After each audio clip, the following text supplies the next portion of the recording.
the worst movies of 1985. And just a Hey, drop me a comment if you remember this.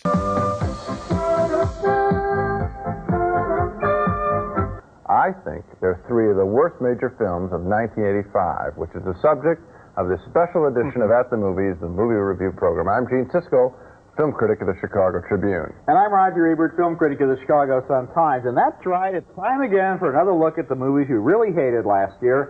You know, a bad adult film is one thing, but somehow a bad children's film is even worse. Admit it. Because you sit there, even if you're a critic paid to sit there, you sit there thinking, what am I doing with my life watching this picture? And Return to Oz was such a lousy film that I'll always resent that it stole 2 hours of my life. When I'm dying, I want you to know, if you're at my funeral, I want you to know I'll be there thinking, I could have lived 2 hours longer or happier. I'll say a few words over your grave. He would have had 2 hours more happiness if it hadn't been for Return to Oz. Thank you very much. This was supposed to be the film that was more true to the Oz books. But they made changes from the book it was based on, and they still made a trashy picture, a trashy-looking film with none of the joys of the classic Judy Garland Oz film. Here's a scene from Return to Oz with little Dorothy being threatened by an evil princess. I'm Dorothy Gale. Dorothy Gale. What's happened to the scarecrow?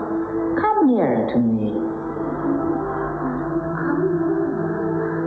The gnome king took the scarecrow and all the emeralds back to his mountain and turned everyone else to stone. I believe I'll lock you in the tower for a few years till your head is ready, and then I'll take it. I believe you will not.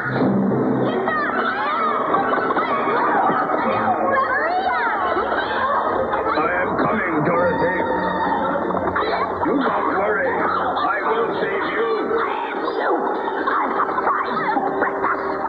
Now let's see, who did you see in that scene? You saw the little girl, you saw the princess, and you saw the rip-off robot from Star Wars, and you saw a hen.